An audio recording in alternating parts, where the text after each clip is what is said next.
going to talk about Greg McMichael. Greg McMichael did attempt to control the narrative after this took place.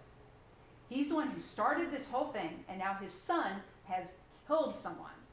And that young man is laying dead in the street from these shotgun blasts. So what does Greg McMichael do? Well, while first responders are on the scene, he's going up and he's telling his kid, you didn't have any choice. He goes over and he talks to Brian to find out what he saw. Oh, he's got a video. He goes over and he talks to Diego Perez. He's outside the crime scene tape, wandering around, talking to people. Someone brings him his phone.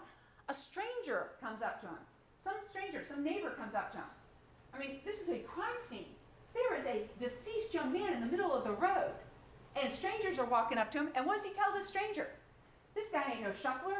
This guy's an asshole. Malice, right there. That's how you know, right there. 2:15 p.m., he's talking to Captain Tom Jump, the head of CID, the head of the Criminal Investigations Division of Glenn County Police Department, while Tom Jump's crime scene tech is taking photos. Okay? And then Greg McMichael drives his white truck from the scene. Sheila Ramos never got any pictures of the white truck. Sheila Ramos never got any pictures of the Silverado.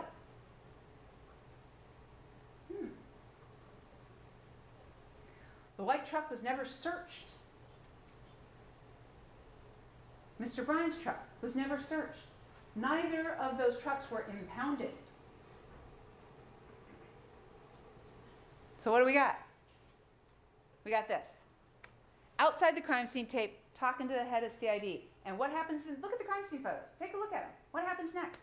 He drives that truck away while the crime scene tech is there taking photos.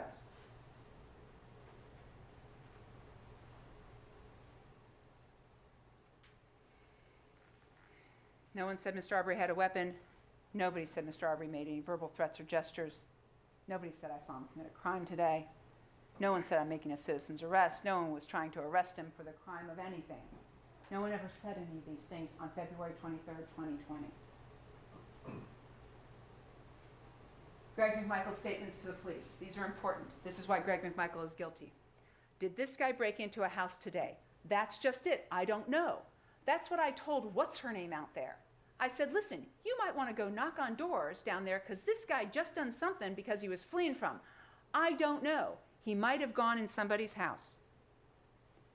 You can't make a citizen's arrest because someone's running down the street and you have no idea what crime they have committed that day. You can't hold somebody so the police can show up to go, well, he must have done something. Why don't you police officers go figure out what it was that he went and did today? But that's what Greg McMichael told the police. Then he was asked, is he picking up anything or going through anything? You know, not that I recall. I don't think the guy has actually stolen anything out of there. Or if he did, it was early on in the process. But he keeps going back over there over and over again, this damn house.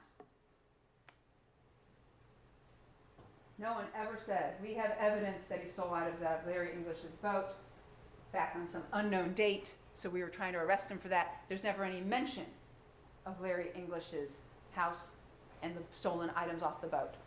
Not by anybody. My intention was to stop this guy so they could be arrested. Never says for what. Never says what crime it was he was going to be arrested for. I don't think the guy's actually stolen anything. Did he break into a house today? I don't know. And in that same sentence, he could be arrested or at least identified.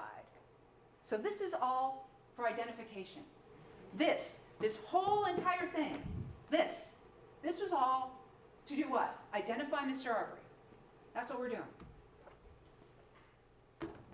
That's what Greg McMichael says. How do you know it was an attack on Mr. Arbery? Strangers with intent to kill.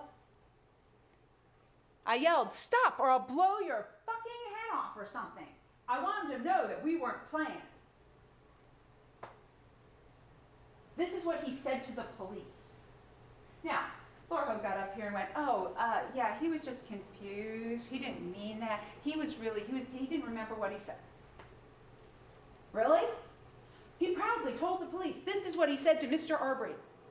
We're going to kill you if you don't stop.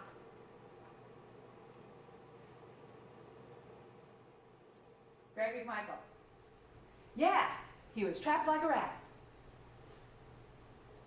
Knowledge, intent, that they had committed false imprisonment on Holmes Drive.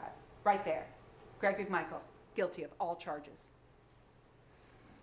Why? What's your emergency? I'm out here in Satilla Shores and there's a black man running down the street.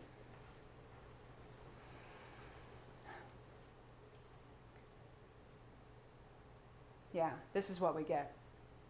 This is what we get. Driveway decisions and assumptions. Right here.